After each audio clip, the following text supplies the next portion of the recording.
Sejam muito bem-vindos à nossa terceira aula do curso de cronograma de obra no MS Project. E até aqui nós já aprendemos a configurar o programa para fazer o cronograma, já aprendemos a ler como ele funciona, aprendemos também a lançar a estrutura do cronograma e as suas atividades. Então já estamos um pouco avançados aí no andamento do curso. Nosso próximo passo aí é um dos mais importantes na parte de cronograma, que é o que? São as predecessoras e sucessoras. Nós até criamos as colunas aqui, né? Predecessora que vem antes, né? E nós temos aqui a sucessora, ó, tarefas que sucedem elas. Então, para a gente lançar isso daqui, na verdade a gente lança somente as predecessoras. Essa aqui é uma coluna de verificação. Por que de verificação? Vou trazer de novo para vocês aqui. É importante que uma tarefa tenha uma sucessora para que ela impacte no final da obra, porque senão o atraso dela não é notado no cronograma. Vocês vão entender isso com o passar do tempo, tá? Eu vou trazer para vocês aqui uma explicação no slide para a gente poder entender certinho o que é predecessora, como a gente lança, e para a gente fazer o lançamento de uma forma muito eficiente. Não basta a gente colocar isso daqui de uma forma de achismo, e eu vou explicar para vocês. Vamos lá. Nossa primeira questão é entender o que elas são. Então, são dependências, como eu já trouxe, e a predecessora é o que vem antes, e a sucessora é o que vem depois. E como é que funciona? Primeiramente, a gente vai lançar as predecessoras mandatórias, que é o quê? É aquelas que são obrigatórias. E depois a gente lança as logísticas. As logísticas a gente já tem que ter o quê? Primeiramente, a gente tem que ter o contato com quem vai realmente executar isso, quem vai estar lá na frente do campo para poder entender qual que é a estratégia dele para poder colocar no cronograma. Então, passando aqui as mandatórias, trouxe alguns exemplos para vocês entenderem. Por exemplo, o chapisco, ele obrigatoriamente tem que vir antes do reboco, mas no processo de pintura aí a gente tem o selador, massamento e pintura. Na questão dos quadros, né, não tem como você colocar o disjuntor antes do quadro. A questão da esquadria é a mesma coisa, a pingadeira sempre vai vir antes da esquadria. E da armação e da concretagem também. Então, são as atividades que elas têm que ser lançadas primeiro para evitar ali situações irreais. Depois que a gente fizer esse lançamento, a gente vem para as estratégias de execução. Como eu trouxe exemplo aí na nossa segunda aula da questão da alvenaria, né? Tem, dependendo do tipo da obra, a alvenaria é levantada junto com os pilares em pequenas obras. Aí temos também o primeiro ponto aqui, né, o revestimento do piso e a pintura. Isso é uma questão que é muito do tato executivo ali da equipe. Se faz primeiro o revestimento, passa a massa primeiro, tem essa questão, né? E a mesma coisa a questão da elétrica da laje. Tem gente que faz a elétrica dentro da laje, tem gente que faz depois. Então, necessariamente, a elétrica ela não é obrigatoriamente feita antes da laje, porque existem outras formas de fazer, por isso que ela não é uma predecessora mandatória, ela é logística. Então, como é que a gente lança? Lá no cronograma, quando vocês abrirem, eu vou indo e voltando aqui para a gente testar essas opções, tá? Então, a gente tem a função, o primeiro tipo de predecessora, que existem 4 tipos. O primeiro deles é a término início, quer dizer o quê? A anterior termina para a próxima começar. Essa atividade, quando a gente for lançar, a gente necessariamente não precisa colocar nenhum código nem nada, apenas o número. A gente vai lá para o cronograma para fazer esse teste. Aqui no cronograma, nós vamos lançar as predecessoras aqui na coluna de predecessora. Vamos supor aqui que o canteiro de obras ele precisa ser feito depois da limpeza do terreno. Então, nós vemos aqui no campo dele, de predecessoras, e vamos digitar o número, que é aqui, ó, o número da linha, 3. Então, basta colocar o número 3, que ele gerou aqui no nosso lado direito uma condição de término início. Ou seja, a montagem do canteiro de obras só vai começar depois da limpeza do terreno. Outro exemplo aqui em fundação, por exemplo, a alocação de obra e a escavação das estacas. Mesma coisa, não tem como você furar as estacas sem a locação estar concluída. A gente pega o número aqui que é o 8 e vai colocar aqui, ó, 8. Entende? Aí ele começa a criar uma forma já de cronograma. A gente vai vindo colocando aí aos poucos isso daí, tá? Mas primeiro a gente vai testar os 4 tipos de predecessora. Muito bem, gente. Então, aqui a término início é a que vocês mais vão usar, que é uma predecessora comum. Ela, por exemplo, ali, levantar parede, rebocar parede, é um padrão, tá? Ela é a mais comum, não se preocupem com isso. Aí depois dela, nós temos outra aí, que é a término e início, é a mesma, só que com um tempo de retardo. Ou seja, a gente vai colocar a condição com mais alguns dias. Como, por exemplo, a gente pode colocar para concretar a atividade de retirar as escoras depois dos 21 dias da concretagem da laje. Vamos lá testar isso daí? Vamos lá. Vamos supor aqui, por exemplo, o bloco de fundação, eu só vou conseguir começar ele 3 dias depois da concretagem das estacas.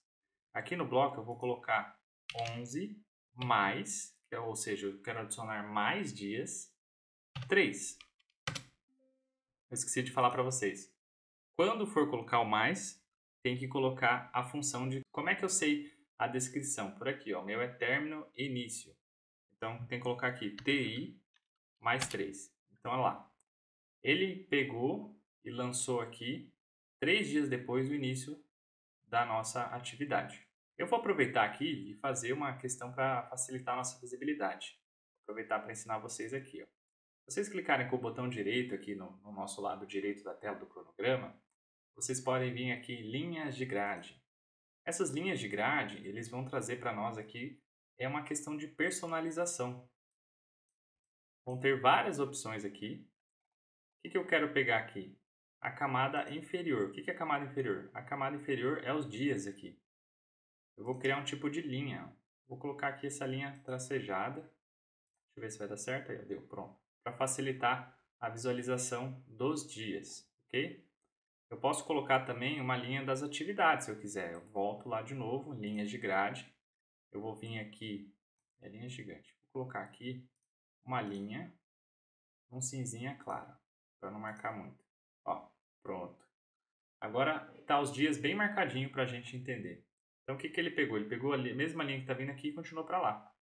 Você pode personalizar essas linhas de grade do jeito que você quiser.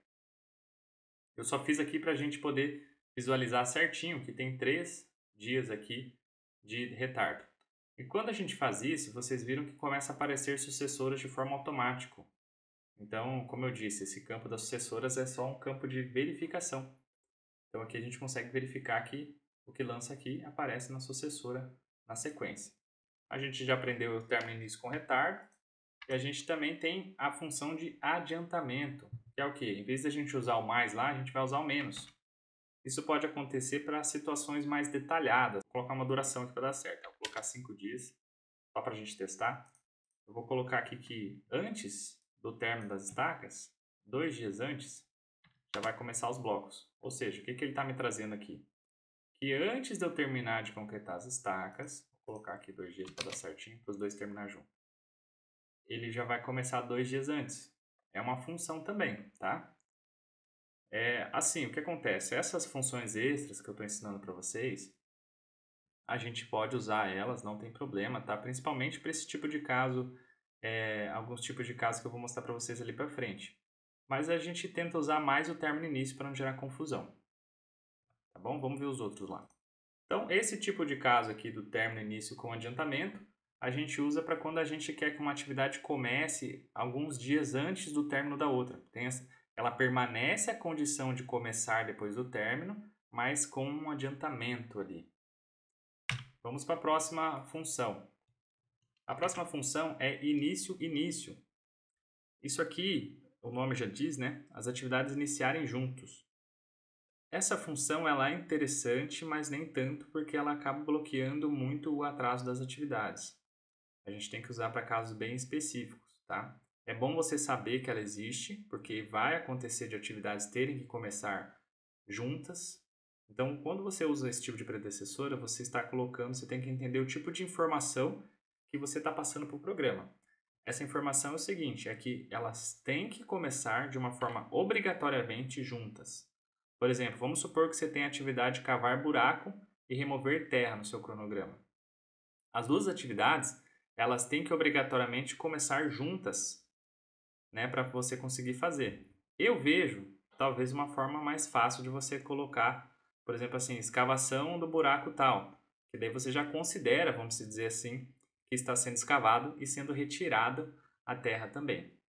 Então, é uma forma de simplificar do que ter que usar condições específicas como essa. Aí nós temos também ela com retardo, né? Por exemplo, inicia 2 dias depois, que pode ser o caso, por exemplo, da concretagem dos pilares. Isso aqui para pequenas obras acontece muito. E a mesma coisa com adiantamento, tá? Por exemplo, isso aqui é bem pouco usado, né? Antes de limpar a sala, você vai arrumar a sala. Só que é uma condição que, é meio estranha, né? Por exemplo, nessa aqui você atrasa a atividade em relação à outra. Nessa você adianta, é uma condição anterior tem que iniciar para posterior iniciar. É muito estranha essa daqui, cara. A gente usa muito pouco. Porque você está dizendo que a condição da que você precede está atrasada. É uma coisa muito doida, assim, para ser sincero. Vamos testar essa condição aqui, ó, que é o caso dos pilares da nossa obra. Nos pilares, nós vamos fazer uma condição que a gente vai executar a alvenaria primeiro e depois a gente vai começar os pilares, mas não vai esperar terminar a alvenaria para começar os pilares. Eles vão terminar junto. Então, nós vamos fazer aqui uma condição do quê? A alvenaria ela vai vir depois do quê? Depois da baldrame, correto? Então, terminou a baldrame, vai impermeabilizar a baldrame. Então, depois de impermeabilizar a baldrame, vai começar a alvenaria. Então, vamos colocar aqui 14. Ó, criou a linha aqui, tá vendo? Então, a gente vai dar uma condição aqui dos pilares. Ó, vou dar um exemplo para vocês. Se a gente colocar aqui 22, que é o número da alvenaria, e início, eles estão sendo condicionados, tá vendo pela seta voltando aqui, a começarem juntos. Para eu colocar esse adiantamento, eu tenho que colocar prazo, tá? Vou colocar aqui que a alvenaria vai demorar 10 dias para fazer, tá? Deixa eu levantar aqui para vocês verem. Então, eu quero que os pilares comecem início, mas com 3 dias de atraso. Então, quer dizer que depois de 3 dias que eu estiver executando a alvenaria, eu vou começar a fazer os pilares. É uma condição muito comum, tá? Aí eu coloco aqui, por exemplo, o prazo de 7 dias dos pilares. 6 dias, na verdade, né? E eles terminam... 7, tá certo. E eles terminam praticamente juntos, depois de 10 dias, para eu começar a fazer as vigas. Beleza? Não sei se ficou entendida a função. Então, sempre que eu coloco mais, ele adiciona prazo. Sempre que eu coloco menos, ele adianta prazo. Vou dar um exemplo aqui. Vamos fazer o contrário, aquela condição estranha que eu te falei. Se eu colocar aqui menos 3, ó, ele nem vai dar, porque ele vai estar falando que está começando antes do início do projeto, né? Então, eu vou colocar aqui menos 1, só para testar. Opa. Menos 1. Ó, olha que condição louca. Você percebe que a seta está indo para cima?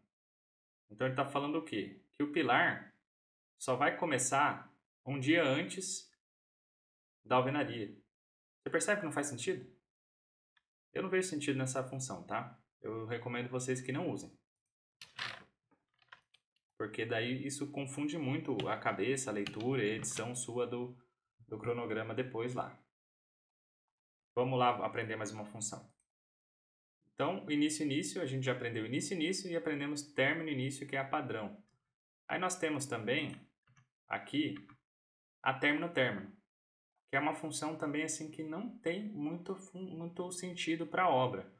Por quê? Ele obriga as atividades a terminarem junto. Só que isso aqui, ele acaba gerando um erro ali no cronograma, porque se tiver um atraso, por exemplo, na atividade A, ele não vai possibilitar o atraso da atividade B, elas ficam meio que amarradas, entende? Então, eu não recomendo usar essa função também, tá? Se vocês quiserem usar, testar aí, é só usar a função TT, que ela vai fazer essa função para vocês, tá? Eu nem vou testar porque é uma função que não tem uso para o cronograma de obras. Aí nós temos outra função que é tão terrível quanto, que se chama início-término. Que, ou seja, é muito... Gente, eu sei que é muito doido isso. Olha, por exemplo, aqui. Esse exemplo, eu só achei esse exemplo para poder trazer para vocês, porque é uma coisa muito fora do comum. Para eu comprar tinta nova, eu tenho que utilizar a tinta velha primeiro. Ou seja, a tinta velha é o B. Entende? Gente, é um caso assim que não vai usar. Eu só estou trazendo para vocês entenderem que existe a função início-término, mas assim, desconsidera total. Não dê bola para essa função início-término, término-término. Não usem. A gente vai usar só a normal, que é término-início, e início-início de vez em quando. Com atrasos ali, tá? Só essas duas funções. Ok? Então, trazendo algumas melhores práticas aqui, rapidão. é aquela questão que eu trouxe para vocês do tamanho das atividades, mas eu vou reforçar novamente. Atividade menor que um dia, a gente só usa atividades que são muito importantes. Por exemplo, concretar a laje, que às vezes dura menos que um dia. Atividade de lembrete, por exemplo, passar tubulações elétricas na laje. Passar tubulações, deixar passagens na laje, como esgoto, essas coisas, né? Atividades pequenas como impermeabilizar banheiro, ligar padrão de energia. São coisas assim que são muito pequenas, só que elas precisam ser lembradas, então a gente coloca no cronograma. Atividades muito grandes, maiores que 10 dias, elas geram uma confusão ali na hora de fazer a gestão depois. Eu tô falando isso para vocês lá depois, quando a gente for trabalhar a gestão da obra, tá? Ela gera uma confusãozinha. Nesse caso, a gente tem que evitar, porque tentar criar no máximo tarefas ali de 8, uma semana, divide qualquer coisa. Vamos supor aí, Giovanni, a gente criou ali a alvenaria que dura 10 dias, tá ok. Mas vamos supor que a obra fosse maior. A gente podia dividir a alvenaria entre até o respaldo da contraverga, né? Metade da obra, e depois até a cobertura. Ou poderia fazer a alvenaria da frente e a alvenaria do fundo. Até porque, tipo assim, fica mais fácil de controlar. Tudo depende da forma que vai executar, tá? Então, como eu disse, não use a função término-término e vamos usar a função mais somente em casos especiais, tá? E como sempre, só reforçando de novo, toda tarefa tem que ter uma sucessora, gente, senão o cronograma não está bem amarradinho. E o agendamento manual, que eu nem expliquei, eu expliquei para vocês lá no começo, quando a gente abre o cronograma, tem que colocar o agendamento automático para que as predecessoras funcionem. Então a gente tem que ter esse cuidado aí, tá bom? Agora que vocês já pegaram o jeito, gente, das nossas atividades, a gente vai fazer desde o começo o lançamento das predecessoras mandatórias, que é o quê? Aquilo que é obrigatório. Então vamos lá. Nossa primeira atividade é a limpeza do terreno. Então ela já está vinculada aqui. Depois que a gente limpar o terreno, a gente vai para o canteiro de obras. Montou o canteiro de obra, a gente pode ligar o padrão logo de cara? Essa é uma atividade que assim, ela não é impedida pelo canteiro de obras e ela também pode ser feita tanto ao mesmo tempo. Então vamos treinar aqui a função início-início? Pode ser? Vamos colocar aqui então 4 e i. 4 e i, 4 início-início, ou seja, ela está condicionada a ser ligada em um dia só. Quanto tempo a gente monta um canteirinho dessa obra? 3 dias. Essa aqui, 2 dias. Eu estou colocando uns prazos aqui só para a gente ir entendendo, tá? Mas depois a gente vai lançar os prazos. Como eu já sei muito de cor assim, a gente vai lançando. Tapume frontal da obra depende de alguma coisa? A gente tem que pensar na dependência na questão da equipe também. Por exemplo, você não é obrigatório você fazer o tapume depois do canteiro. Mas você tem equipe para fazer o canteiro e o tapume ao mesmo tempo? Isso tem que ser refletido, tá? Claro que isso já é uma decisão meio que estratégica, né? Mas eu vou colocar aqui que o tapume a gente vai fazer depois da ligação do padrão. Aí ele fica mais certinho, ok? Locação da obra. A gente vai colocar aqui que a locação ela depende de quem? Olhando para as tarefas que antecedem ela, né? Ela vai depender que todos os serviços preliminares estejam prontos. Como que a gente vincula isso, né? A gente pode vincular ao 2. Quer ver, ó? Se eu vinculo ao 2, eu vou vincular todas as atividades que estão dentro do 2, independente de qual seja. Ou eu posso vir aqui e colocar uma por uma. Eu posso colocar 4, ponto e vírgula 5, ponto e vírgula 6. Ele vai vincular para mim aqui as linhas, tá vendo? Então são duas formas de fazer. Quando depende de todos assim, eu geralmente coloco só o 2, tá? Sei lá, ele já vinculou direto para mim. E ele já começou a criar uma forma aqui de cronograma. Muito bem. Fez a alocação de obra, escavou as estacas. A armação das estacas e do bloco depende da escavação? Não depende. Depende da alocação? Não depende. Do que ela depende? O que depende para você poder armar a estaca? Depende que você tenha energia na obra, né? Não, depende mais ou menos, né? É ideal ter, pelo menos. Mas dá para cortar os ferros ali sem ter energia. Mas vamos colocar que dependa da energia, pelo menos. Então, tem energia já dá para fazer. 5. Então, a armação começa depois do 5. Ó, começou depois do 5, ok? Depois a gente coloca prazo para ficar mais bonitinho. Concretagem das estacas depende de quem? Da armação e da escavação. Então, nós vamos colocar as duas. 9 ponto e vírgula 10. Maravilha. Blocos de fundação a gente já tinha colocado aqui uma função. Deixa eu só ver se ela faz sentido ou não. A gente colocou que ela... Vou até deletar, vou fazer de novo, tá? Blocos de fundação. O bloco vai depender da concretagem da estaca e da armação das estacas. Olha, como essas duas aqui elas já estão vinculadas, a gente só coloca que o bloco de fundação vai depender da própria concretagem das estacas. Então, 11. Vigas baldrame dependem do quê? Do 12. Impermeabilização da baldrame, mesma coisa, 13. Aí vai simplificando para nós, tá? Aí, por exemplo, ó, lembra que eu falei para vocês que a gente vai lembrando de coisas que a gente esqueceu, né? Por exemplo, aqui faltou o aterro interno. Depois que impermeabilizou, tem que fazer aquele aterrinho interno. Né? Vou colocar aqui a atividade, ó, aterro interno. Então, vou colocar aqui que o aterro interno depende da impermeabilização da baldrame. Impermeabilizou a baldrame, faz o aterro interno. Maravilha. Pilares e alvenaria, né? A gente viu aqui que já existe uma vinculação que a gente tinha feito antes, a gente pode acompanhar as setinhas, ó. A gente vinculou aqui a nossa alvenaria do térreo começar depois do 14, que é da impermeabilização da baldrame. Só que eu vou trocar aqui para o aterro, tá? Aí fica melhor. Então, depois que a gente fizer o aterro interno, vai entrar a alvenaria do térreo. Enquanto a gente vai levantando a alvenaria, 3 dias depois, lembra da função? A gente vai fazer os pilares. E enquanto faz isso, a gente tem essa outra coisa que deve ser feita no meio do caminho, que são as contravergas, não é verdade? Então, a gente vai colocar como essas contravergas aqui no nosso cronograma? A gente tem que colocar elas que durante a alvenaria vai ser feita elas, correto? Então, a gente pode usar uma função de início e início também, como a gente fez a dos pilares, né?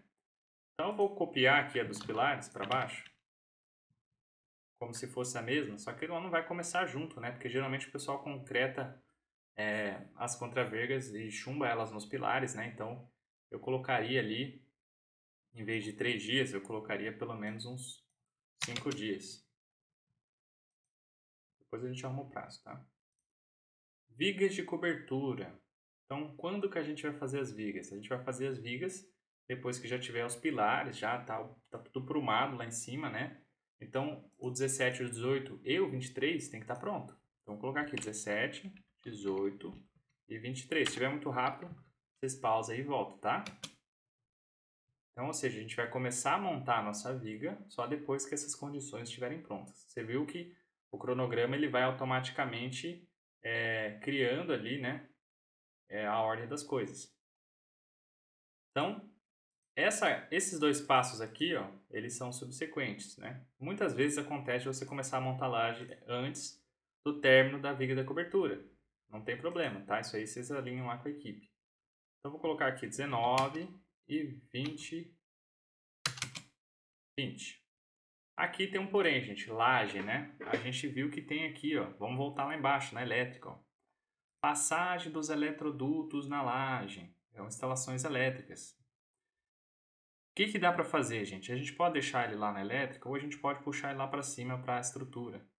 Por quê? Porque é uma questão de visualização só. Porque, ó, onde está essa atividade aqui, ó? Tá numa linha lá embaixo. Daí, se tu quiser imprimir esse cronograma aqui, vai ficar ruim, sabe? De você visualizar. Eu gosto de deixar as atividades tipo uma escadinha, que a visualização fica bem melhor, tá? Então, aqui a gente vai arrastar isso daqui para dentro de estrutura.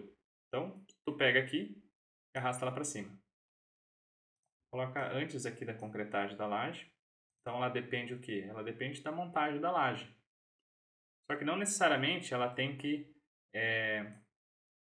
vamos dizer assim, não necessariamente ela tem que esperar o término da laje, correto? Geralmente o cara vai montando a laje depois de uma porcentagem pronta, já vem se colocando ali alguns, já vai montando a elétrica, tá? Porque se eu coloco simplesmente aqui o 20, esse aqui o 21, né? Esse aqui dependeria dele. Então a gente estaria colocando uma condição de que só depois que terminar a montagem de toda a laje vai se passar a elétrica. É o ideal, mas geralmente se começa antes, né? Então aqui o ideal é a gente já ter o prazo de montagem para a gente poder colocar os dias. Eu vou deixar em aberto aqui, depois a gente revisa, tá? Eu vou deixar marcar em vermelho aqui para a gente voltar a revisar. Ok, concretamos a nossa laje aqui. O que vem depois da concretagem da laje? A gente vai fazer a alvenaria da platibanda. Então, 22, aí já estamos indo para uma parte mais inferior aqui, né? Já fazemos a platibanda, aí fazemos a cobertura nossa. Então aqui depende do 25, 27. Fez a estrutura, botou calha, botou telha. Um passo a passo, correto? O que a gente pode fazer nesse meio tempo, enquanto tá... A gente tem que lembrar de uma coisa, né? Enquanto tá curando ali a laje, a gente fica meio limitado de trabalhar dentro da obra. Então, geralmente o pessoal faz o chapisco e o reboco externo, né? Durante essa fase. Então, aqui nós poderemos fazer... Aqui não é a mesma equipe, tá? Que vai estar trabalhando. Ou seja, você não vai botar a mesma equipe de pedreiro para fazer. Então, depois do término da platibanda, você já coloca outra equipe aqui, ó, para fazer, ó, 25.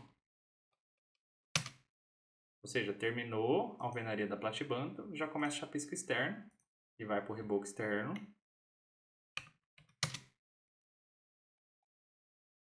Aí depois tem que colocar os prazos aqui para ver certinho como é que fica. Por exemplo, contrapiso. Contrapiso vai ter que esperar, né, a retirada de todas as escoras, né, depois provavelmente do chapisco reboco interno. Então tem várias questões aí. Beleza, depois do reboco externo, vamos o quê? Chapisco interno, né? 33. Eu vou criar a atividade da concretagem da laje aqui, a gente esqueceu, né?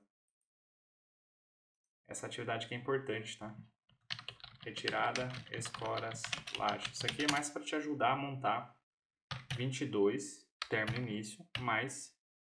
Só que isso aqui tem que prestar um pouco de atenção, gente, porque aqui ele conta em dias úteis. Então, quando a gente fala do prazo de cura, são 21 dias corridos. 21 dias corridos, que são 15 dias úteis. Vocês entenderam? São 3 semanas. Então, claro que aqui no nosso cronograma a gente está trabalhando, tem que lembrar como que tá os nossos dias aqui, tá? Deixa eu só voltar aqui para a gente voltar no nosso calendário. A gente está usando o calendário aula. Vamos revisar junto para vocês entenderem. O nosso calendário ó, tem 6 dias úteis por semana. Então, se a gente concretar, por exemplo, vamos supor aqui que a gente concrete... Peraí, deixa eu voltar aqui. Se concretar a laje no dia 1º, no dia, sei lá, dia 4 aqui, a gente vai ter que ter 3 semanas. Então, aqui vai 1 semana, 2 semanas, 3 semanas. Então, lá no dia 25 vai dar 3 semanas. Quantos dias úteis são? São 6, 12, em vez de ser 18, são 17 dias úteis. Se você utilizar o calendário padrão, né, o padrão aqui, ó, daí seria menos dias úteis. A gente teria, na verdade, 10, 14, porque a gente só tem 5 dias úteis por semana, tá? Então, é importante entender a questão do dia útil para a gente poder montar aqui, então, que 22, né? TI, término início, mais 17 dias. Então ela foi lá para frente, ó. A gente tirar o zoom aqui, ó lá, onde ela foi parar. Aí a gente tem que colocar essa condição aqui, ó, por exemplo, o contrapiso. O contrapiso ele só vai poder ser feito depois do reboco interno, né? Só que ele também, ó, vamos colocar as condições aqui, ó, 35. Olha como facilita isso. Ele também depende da retirada das escoras, 23. Ok, então vamos lá. Nós fizemos o contrapiso. Depois do contrapiso, nós podemos, por exemplo, fazer o forro. Podemos? Podemos fazer os revestimentos. Geralmente o pessoal faz o revestimento primeiro, né, da parede, para poder encaixar o forro do lado. Então eu vou colocar aqui então o revestimento do banheiro, depois o revestimento da cozinha, 37, depois o revestimento da lavanderia e por último aqui o nosso forro. Então fizemos o forro. Olha o detalhe importante aí. Tava esquecendo aqui das instalações, né, gente? Olha aí. A gente, olha, esqueci. Faz parte, né? Vamos lá, vamos revisar juntos aqui. Antes do contrapiso, a gente tem que fazer a instalação de esgoto, correto? Então, deixa eu apagar essas atividades aqui. E antes do reboco interno, também temos que fazer aqui as instalações. A instalação de pluvial aqui, gente, ela está correlacionada à questão da nossa cobertura. Então, ou seja, antes da cobertura, concretou a laje aqui, já poderia ter feito as instalações pluviais, né? Então, a gente pode linká-la aqui. Você vê que a nossa estrutura metálica está ligada a 26, que é a alvenaria da platibanda. Quando terminou a alvenaria da platibanda, vai começar a estrutura metálica, mas tem que fazer a pluvial primeiro. Então, a gente vai colocar aqui, ó, 26, ou seja, a nossa pluvial está vindo depois da platibanda. E agora a gente troca aqui a cobertura, que ela vai começar só depois da pluvial. 42, tá? Então, aqui a gente corrigiu. Agora, quanto às instalações de esgoto, que estava no contrapiso, a gente vai passar para a instalação de esgoto. Aí, o contrapiso que vai depender dela, 43. O que a gente mudou aqui, ó? Que depois que terminar o esgoto, e o esgoto depende da retirada das escoras, a gente vai fazer o contrapiso, tá? Instalações de água dependem da parede, os eletrodutos também. Então aí a gente colocou aqui o 33, né? Terminou o reboco externo, a gente poderia fazer a parte de água fria e de quadros antes. Então vamos colocar aqui. Elas podem ser feitas ao mesmo tempo, tá? 33, 33. Aí o nosso reboco, chapisco reboco interno vai depender dos dois, do 44 e do 47. Por que eu estou trazendo essa condição? Que ele quer dizer o quê? Que antes de eu rebocar internamente, tem que estar pronto nossas instalações de hidráulica da parede, todas as tubulações e conexões, e também a passagem de todos os eletrodutos e caixinhas de elétrica. Então é essa a condição que eu vou escrever aqui. Então qual que é a condição? É o 47 e o 44. Então nós vemos aqui no chapisco interno, colocamos 47, ponto e vírgula, 44. Então ele empurrou para frente aqui, ó, as atividades do reboco e do chapisco interno. Então agora, para fazer o revestimento do banheiro, está tudo certo. A gente poderia deixar aqui depois depois do reboco interno. 35, 36, 37 e 39. Não. 35, 37, 38 e 39. Então o que eu disse aqui? Eu disse que o revestimento do banheiro vai ser feito depois do reboco interno, o revestimento da cozinha vai ser feito depois do revestimento do banheiro, o revestimento da lavanderia vai ser feito depois do revestimento da cozinha. E o forro só vai começar depois de todos os revestimentos internos estarem prontos, que daí eu posso encaixar ele certinho no revestimento. Até aqui, show de bola. Uma condição legal de colocar aqui no forro, eu gosto de colocar sempre, é a questão da cobertura. Por quê? Porque pode ser que essas etapas troquem de lugar durante a execução. Só que, ó, vamos colocar aqui, ó, a condição além do 39, colocar o 30, que é o nosso telhamento e rufo. Então, olha aqui, a nossa atividade de forro de gesso, que ela tá aqui, ó, ela tá com uma linhazinha agora lá na telha e também uma linhazinha aqui nos revestimentos. Então, isso é importante por quê, gente? Porque pode ser que a cobertura atrase. Aí vai chegar o dia lá, você tem que saber que o atraso da cobertura impacta diretamente no forro, porque não pode entrar água para estragar o forro, tá? Beleza, fizemos o forro, finalizamos aqui. A montagem da caixa d'água depende praticamente das instalações internas, né? Ela vai depender do 44, que é as instalações internas, basicamente só, né? Então dá para fazer ali. Cabeamento, luminária, ligação, isso aqui já é mais acabamento. Vamos ver se a gente pode adiantar alguma coisa aqui. Depois que terminou o forro, a gente já pode vir fazer o quê? Massamento interno, correto? Eu vou colocar essa atividade aqui, ó. Eu vou até puxar aqui para cima o piso, ou as pinturas para antes do piso. Ó, estou mudando aqui, vou puxar para cá, mudando a ordem. Então, a pintura e o projetado externo, eu já vou começar, porque assim, não vejo problema fazer, tá tudo pronto lá fora. Terminou o reboco externo, eu já posso fazer todo o projetado externo, ok? Então lá, 33. Então, terminou o reboco, já estou fazendo o projetado. Só que é interessante também, gente, a gente pensar assim, ó. A obra não pode estar muito suja para fazer o projetado externo. Então eu consideraria pelo menos a execução, aqui já é uma decisão estratégica, tá? Do contrapiso. Então, para ele ir mais para frente. Então, fez o contrapiso, começa a projetar a pintura externa. Também, outra coisa legal de colocar de garantia aqui, a questão dos eletrodutos e quadros na parede, porque pode ter eletroduto externo também. Então, vamos linkar o 47, só para ter certeza, porque depois, quando colocar os prazos, ele vai ser empurrado certinho. A interna, a mesma coisa. A interna, ela depende das instalações e também depende do forro. Ou seja, você não pode ficar passando massa.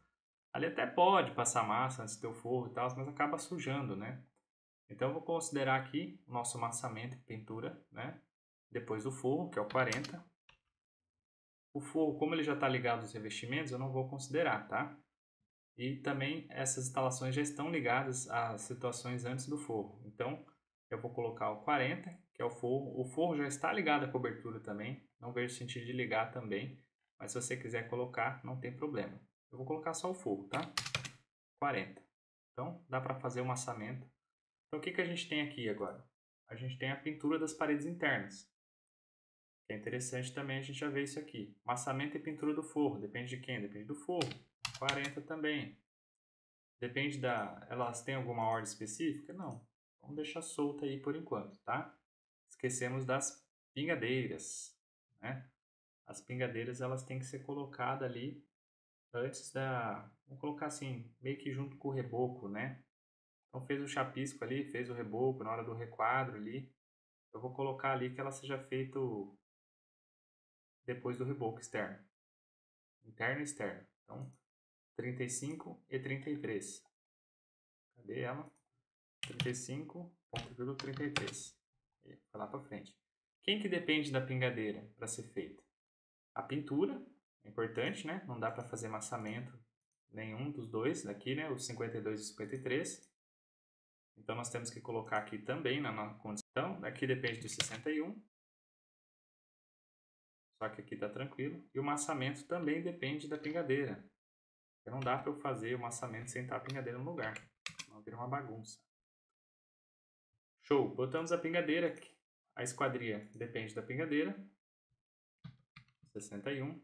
Portas de madeira vamos colocar só lá no final. Vamos ver o que mais que é obrigatório aqui. As portas dependem das soleiras. A gente pode colocar já 58. Pinturas das paredes externas, da parede interna, depende do que? Geralmente a gente só faz a pintura quando já está com as esquadrias no lugar e o massamento também. Então a gente poderia colocar aqui, dependendo do tipo da obra, daria também para passar o cabeamento já para não sujar muita obra.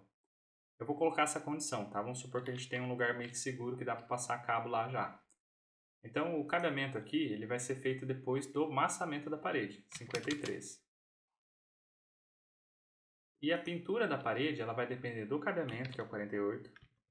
A pintura da parede vai depender também do massamento, que é o 53. Essa ligação já estava meio pronta, né? E vai depender das esquadrias, que é o nosso 62. Então a gente arrumou aí que a pintura vai ser feita só depois de tudo isso.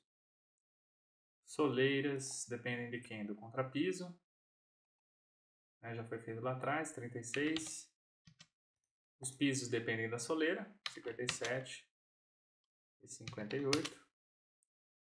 Só que a soleira é bom colocar, gente, só depois que já está amassada as paredes, né? Porque senão suja tudo, né?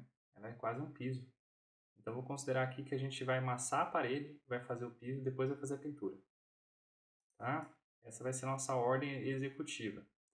Então vou colocar aqui então que a soleira, além dessa dependência que a gente já colocou, ela vai ser feita depois do amassamento das paredes e do amassamento e pintura do forro. Então 53 e 54.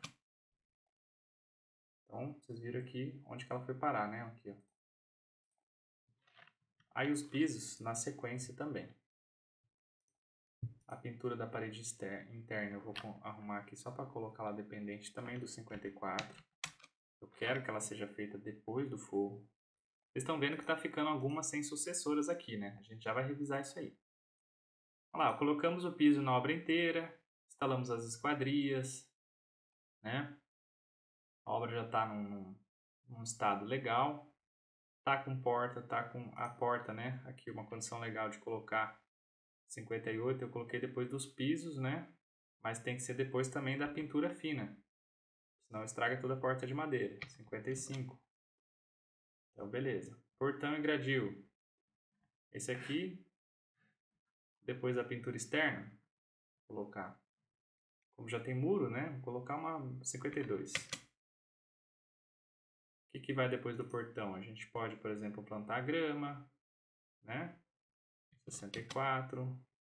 Os testes de elétrica é depois da ligação do quadro. Vasos e pias, depende do quê? Dos revestimentos e pisos aqui, né? Aqui, ó, 58.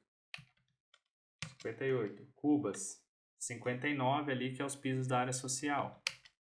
Acabamentos e registros, depende dos... Esse daí não, acaba não dependendo muito dos vasos e pias, né? Mas como essas atividades aqui, elas meio que começam tudo junto, né? Vamos colocar aí no mesmo dia com as cubas e bancadas. Vou colocar 67 e que é hora da gente revisar as sucessoras, né? Porque tem bastante sucessora aqui, coisa sem sucessora. Desde o começo aqui, se a gente for ver, ó, a gente tem o tapume, que nada está, tipo assim, se ele atrasar, nada vai atrasar. Quer ver, ó? Ó, tá vendo? Não tem nenhuma linhazinha saindo dele. Isso não é bom. Então, o que que atrasa, né? Vamos supor, a gente pode colocar, por exemplo, a locação de obra. Ah, não quero montar a locação sem o tapume. Vamos colocar. Não tem problema. 6. Pronto, já criamos uma linha ali. Já criou uma dependência. O que mais que está sem dependência aqui? A gente tem a montagem da caixa d'água. Beleza. Montar a caixa d'água é importante. Seria bom montar, né? Ela depois aqui da coisa. O que que ela atrasa? Ela vai atrasar, por exemplo, você não vai conseguir colocar os revestimentos do banheiro antes dela, né? Por quê? Porque você tem que testar, tem que estar com água dentro para testar. Então, por exemplo, esse revestimento aqui, o 37, tem que depender da montagem da caixa d'água também. Correto? Então, vamos colocar aqui então. Revestimento do banheiro, que é o primeiro, né? Além do 35, ele está dependendo aqui do reboco interno, a gente coloca ele dependendo também da montagem da caixa d'água, que é o 45. Que é o que ele vai atrasar, né? Luminárias e acabamentos, depende do que? Das pinturas, ele vai depender. Então, aqui, o que tem que estar concluído? O que ele vem depois do que? Ele vem depois do massamento e pintura do forro, do massamento das paredes, 53 e 54. 53 e 55, na verdade, né? Que as paredes já tem que estar pintadas para instalar os interruptores. 53 e 50... Não, 54 e 55. Ok. A ligação do quadro interno vai depender do 49. Beleza. O que mais que a gente tem aqui? As portas de madeira, nada está atrasando ela aqui. Que não é bom, a gente pode colocar ela como limpeza final, né? Limpeza final a gente coloca os itens finais, ó, por exemplo, 58, os vasos e a pia tem que estar instalado. Os registros, 68, opa, peraí. 68, cadê as portas de madeira? 63. A gente vai colocando aqui as coisas, né? E o final da obra depende da limpeza da obra, 72. Os testes de elétrica vai depender, o plantio da grama, vou colocar aqui 70, 71. O gradil metálico já tá, a grama já está vinculada. Aí beleza, ó. Vocês viram que aqui, ó, só vasos e pias ficou fora, que é o 66.